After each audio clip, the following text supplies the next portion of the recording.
हमारे सनातन धर्म में, या अगर हम कहें कि हमारे वैदिक कल्चर में मूर्ति पूजन क्यों होता है या मूर्ति की पूजा क्यों की जाती है, हम किसी आइडल की पूजा क्यों करते हैं, हम किसी भी मूर्ति की या किसी फ्रेम की, फोटो की, तस्वीर की, इसकी पूजा क्यों करते हैं, इसके पीछे का रीजन क्या है। काफी सारे लोगों के मन में ये डाउट्स होते हैं कि ऐसा हम क्यों करते हैं, क्योंकि बाकी किसी भी धर्म में ये चीजें नहीं की जाती, तो केवल सनातन धर्म में ही क्यों मूर्ति पूजा की जाती है। तो आज हम इसके बारे में, इसके पीछे का जो लॉजिक है, इसके पीछे का जो साइंस है, उसको जानने वाले हैं। क्योंकि सनातन धर्म एक इकलौता ऐसा धर्म है जिसके पीछे कोई भी चीज होती है, जिसके अंदर कोई भी घटना घटित होती है, तो वो किसी साइंस के रीजन से ही होती है। इसके पीछे कोई ना कोई साइंस फैक्टर जरूर होता है। तो इसके पीछे भी एक बहुत बड़ा ह्यूमन साइकोलॉजिकल फैक्ट है जिसे हम आज जानेंगे। तो आइए आज का वीडियो शुरू करते हैं। अब इस वीडियो के अंदर जो कि है मेन टॉपिक होता है वो है कि हम मूर्ति पूजन क्यों करते हैं। तो ऐसा है कि किसी भी मूर्ति की पूजा करने का जो मेन रीजन जो हमारे सनातन धर्म में है वो ये है कि सनातन धर्म की कोई भी चीज हमारी ह्यूमन बॉडी से कनेक्टेड होती है। कोई भी घटना जो घटित होगी वो हमारी ह्यूमन बॉडी के ऊपर ही रिलेटेड करेगी। इसका रिलेशन हमारी ह्यूमन बॉडी से होगा ही, जिसे योगिक क्रिया या योगिक साइंस भी कह सकते हैं। तो इसको हम ऐसे समझ सकते हैं कि अगर मैं आपको कहूं कि आप किसी व्यक्ति को देखिए, अगर मैं कहूं किसी मूर्ति को देखिए और आप इसको डिस्क्राइब कीजिए, आप इसके बारे में कुछ बताइए, तो आप जब उसके बारे में जब कोई भी ज्ञान देंगे या कोई भी चीज बताएंगे तो आप उसकी तरफ देख के उसके ऊपर कंसंट्रेशन करते हुए आप चीज बताएंगे, ना कि आप इधर उधर देखेंगे। अब उसके ऊपर आपका पूरा फोकस होगा।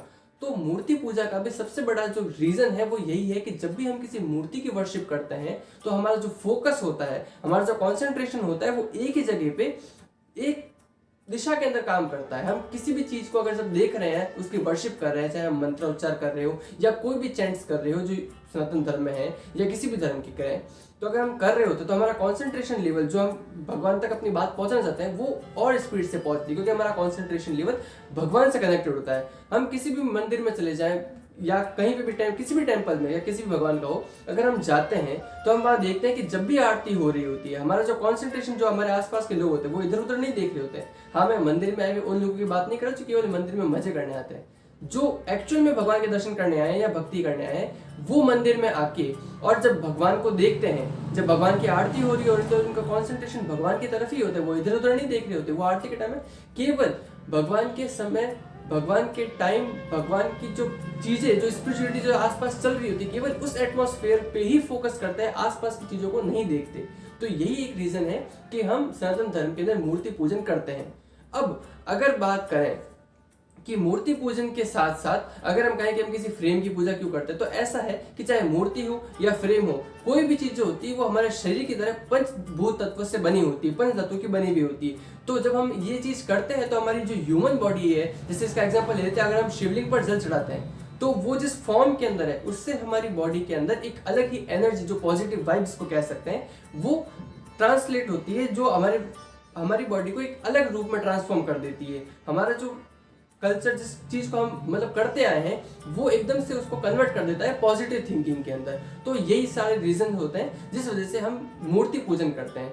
अब मैं छोटे टेम्पल्स की बात नहीं कर रहा, पर अगर ये कहें कि अगर किसी बड़े क्षेत्र के अंदर अगर मूर्ति पूजन की जा रही है, जैसे कि अगर अभी रिसेंट का एग्जांपल ले तो राम मंदिर, तो जब राम मंदिर का निर्माण हो रहा है तो किसी भी बड़े मंदिर के निर्माण के समय उस मंदिर के नीचे किसी भी यंत्र की स्थापना की जाती है। और सनातन धर्म में यंत्र एक ऐसी चीज है जिसके माध्यम से आप ईश्वर तक बहुत ही जल्दी अपनी बात पहुंचा सकते हैं, आप उनसे कनेक्ट हो सकते हैं, उनसे रिलेट हो सकते हैं कि हमें क्या करना चाहिए, क्या नहीं करना चाहिए। आपके पास का जो ऑरा होता है वो उस अकॉर्डिंग ही हो जाता है। हमारे मंदिर की जो शेप्स होती है वो कुछ पिरामिड के शेप्स की होती है, और ये तो साइंस भी मानता है कि अगर कोई भी फॉर्म जो पिरामिड की शेप में होती है, वहां जाने से आपका जो ऑरा होता है, आपकी जो थिंकिंग होती है वो पॉजिटिव हो जाती है। आपके दिमाग में जितनी भी चीजें चल रही वो वहां जाके कंप्लीट हो जाती है। इसलिए हम मंदिर में जाके हमेशा घंटा जोर से खड़खड़ाते हैं। इसका क्या रीजन है, घंटा क्यों बजाते हैं? क्योंकि जब भी हम घंटे को प्रेस करते हैं या जब भी हम बजाते हैं तो उसके अंदर से एक वाइब्रेशन निकलती है जो हमारी बॉडी की सारी नेगेटिव एनर्जी को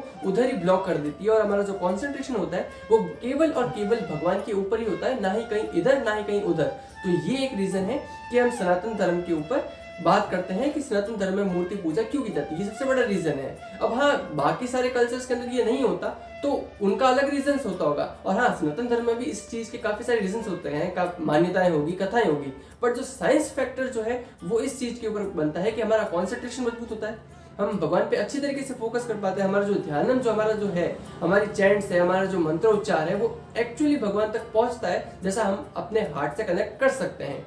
तो इसलिए अब इसका एक और है जो एक आप कह सकते हैं कि आपके लिए एक बोनस पॉइंट है, वो ये है कि हम कभी भी मूर्ति पूजा करते हैं तो हम भगवान के आगे वर्शिप करते हैं। तो जो लोग इसको जानते हैं, जो इसके पीछे का साइंस मानते हैं, वो जब भगवान की वर्शिप करेंगे तो उन्हें हाथ जोड़कर उनके सामने देखते हुए उनकी वर्शिप करते हैं। जिन्हें नहीं पता वो आंखें बंद करके वर्शिप करते हैं, जबकि ऐसा नहीं करना चाहिए।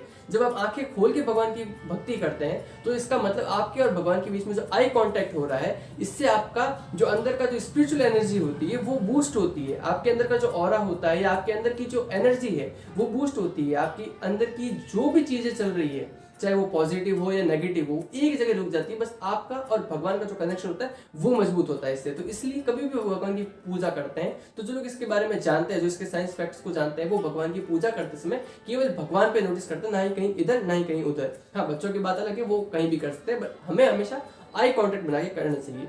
तो यही एक रीजन है कि हम मूर्ति पूजन करते हैं, और यही सबसे बड़ा रीजन है। इसलिए बाकी धर्मों में नहीं, केवल सनातन धर्म के अंदर ही मूर्ति पूजन का विज्ञान है, क्योंकि यही एक धर्म है जो साइंस फैक्ट्स के ऊपर चलता है।